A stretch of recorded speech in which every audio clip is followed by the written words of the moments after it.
Hey everybody, Joe Daniels from Swing This Kettlebell Strength here. I just want to talk a couple minutes about some stuff that people have kind of had some thoughts or worries on. Basically on subcutaneous body fat pinches. We're getting results, really dramatic results when people are first starting this nutrition plan. I do precision nutrition out of Swing This now. Check it out, precisionnutrition.com. We work. You can check out our website, swingthiskettlebells.com. Talks a little bit more about what we've been doing. Anyway, it's getting people on just healthy eating, and kind of de-stressing their body and getting the right amount of calories and, macro and micronutrients for their goal. Most people's goal here is a performance goal with the physique coming with that. I tend to do the performance goal first and focus on that. It gives you those little steps, up the whole stairway. So if your physique goal is the top of the stairs, we want to set performance goals that you can get to, and monitor and measure each step as we get there. You don't want to jump up to the top of the stairs. But basically, what happened is we've had a couple really big readings, big changes in people's body fat percentage and stuff like that on the first couple weeks. And what happens is, in the second or third, is your body kind of acclimates to it, but you may make visual changes, but the numbers aren't changing that much. And I wanted to bring that up because I actually wrote about a year ago on why this could be. Basically, calipers are only measuring subcutaneous fat. Picture, you also store fat intramuscular, inside the muscle, and, around organs and, under the muscle, basically like visceral and stuff like that we can't measure.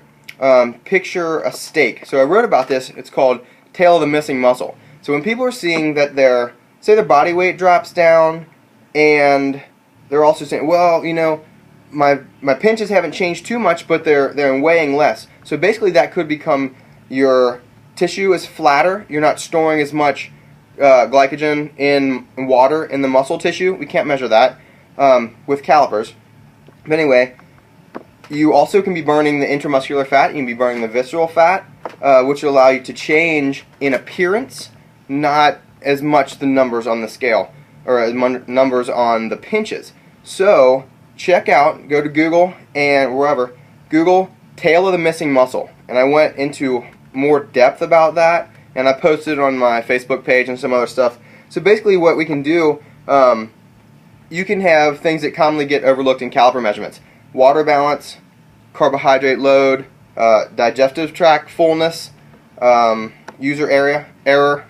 I definitely, I'm not perfect when it comes to this. Like, some people have lotion on their skin or something like it. It's not always perfect. It's relative.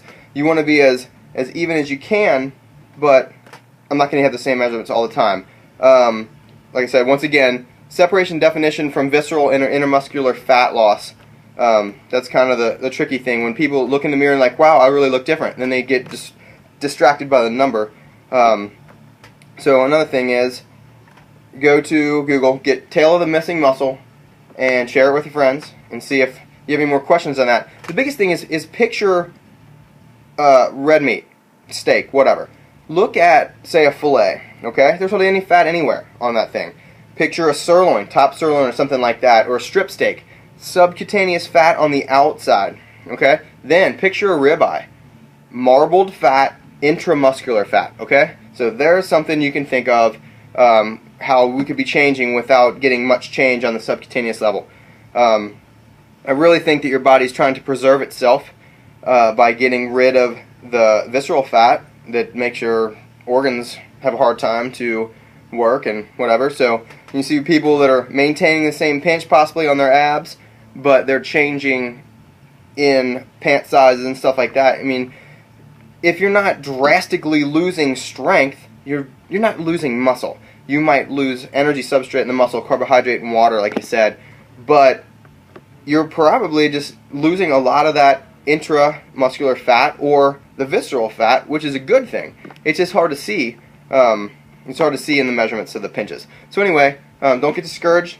Keep going, and we retest and whatever. And Google tail of the missing muscle. Share with your friends. It's been a lot of different places. A lot of people have shared this when I wrote this in the first place, but I think it's something that goes really, really overlooked. So anyway, Joe Daniels from Swing This Kettlebell and Strength.